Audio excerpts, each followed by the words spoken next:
Hello అందరికీ, అందరూ ఎలా ఉన్నారు? సో ఈరోజు నేను నా మహిళా సంఘం అందరం కలిసి అయితే మాఘమాసం సందర్భంగా పౌర్ణమి రోజు కాబట్టి కనకదుర్గమ్మ టెంపుల్కి వెళ్దామని చాలా పద్ధతిగా రెడీ అయ్యి మరీ వెళ్ళామన్నమాట. ఇంకా ఎలా వెళ్ళానని మాత్రం అడగండి, ఎందుకంటే మాకు ఫ్రీ బస్ ఉంది కాబట్టి. సో మేమైతే ఫ్రీ బస్ యూటిలైజ్ చేసుకొని బస్ స్టాండ్ చేరిపోయాం. బస్ స్టాండ్కి వెళ్ళిపోయిన తర్వాత పక్కనే సిటీ బస్ స్టాండ్ ఉంటుంది అనమాట. So city bus stand side వెళ్ళిపోతే మనకు అక్కడ స్టార్టింగ్లోనే కనకదుర్గమ్మ టెంపుల్కి వెళ్ళే బస్సెస్ అయితే ఆగుతాయి. సో మనం అక్కడికి వెళ్ళిపోతే ఆ బస్సెస్లోనే వెళ్ళిపోవచ్చు.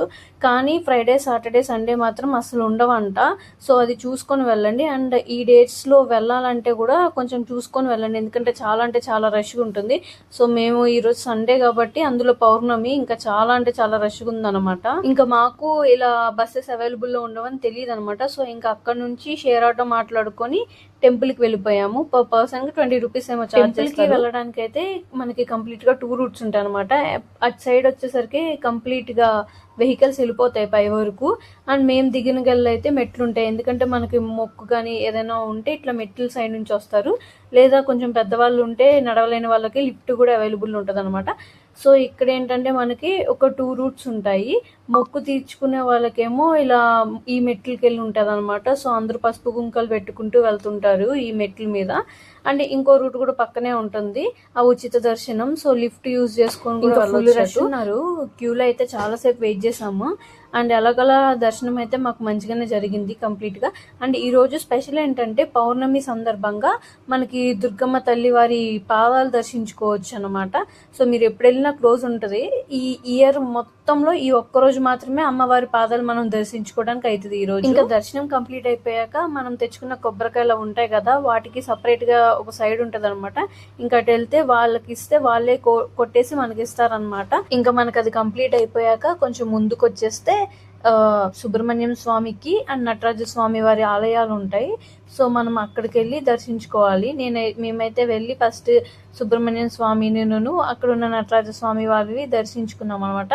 ఆ దర్శించుకునే ప్రాసెస్లోనే ఇక్కడ చూడండి రాళ్ళు ఏమన్నా పడతాయేమో అని చెప్పి అలా కట్టేశారు మొత్తం. సో ఇక్కడ ఇదంతా కంప్లీట్ అయిపోయాక ఇంకా మనం ఇంత కొబ్బరికాయలు కొట్టిన ప్లేస్ ఉంది కదా, అటు సైడ్ వెళ్ళిపోవాలి. అటు ఇంకా 2 ఆలయాలు ఉంటాయి. ఆ వెళ్ళే ప్రాసెస్లో మాకు ఇలా తాబేలు కొలను కనిపించాయి. సో ఇక్కడ ఉండే 2 ఏంటంటే ఒకటి అద్దాల మేడ అండ్ ఇంకోటి వచ్చేసరికి శివాలయం అనమాట. ఇక్కడ కూడా చాలా బాగా జరిగింది మాకు దర్శనం అయితే. సో శివాలయంలో కూడా మంచిగా కంప్లీట్ చేసుకున్నాం. ఇంకా ఇక్కడ అద్దాల మేడలోకి వెళ్ళాలంటే 5 రూపీస్ ఛార్జ్ చేస్తారనమాట. సో అద్దాల మేడ కూడా చాలా బాగుంటుంది, ఎక్స్పీరియన్స్ చేయండి. ఇంకా శివాలయం పక్కనే నవగ్రహ మండపం కూడా కొత్తగా కొంచెం మంచిగా డెవలప్ చేసినట్టుంది. సో అక్కడ కూడా దర్శించుకోండి. ఇంకా ఇక్కడ అయిపోయాక ఇదేంటంటే చాలా బాగా చేశారు గార్డెనింగ్, మంచి మంచి షేప్స్లో. నాకైతే చాలా నచ్చాయి. సో అందుకే మీకు కూడా చూపిద్దామని చెప్పి వీడియో తీసాను అనమాట.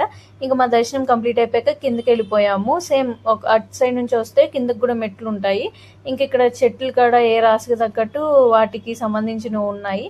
అండ్ దిగిపోయాక మేమైతే ప్రసాదం కౌంటర్లకు వెళ్దామని చెప్పి వెళ్ళాము. ఇంకా ప్రసాదం కౌంటర్ పాత వాటి కంటే కొంచెం మార్చారనమాట ముందుకి.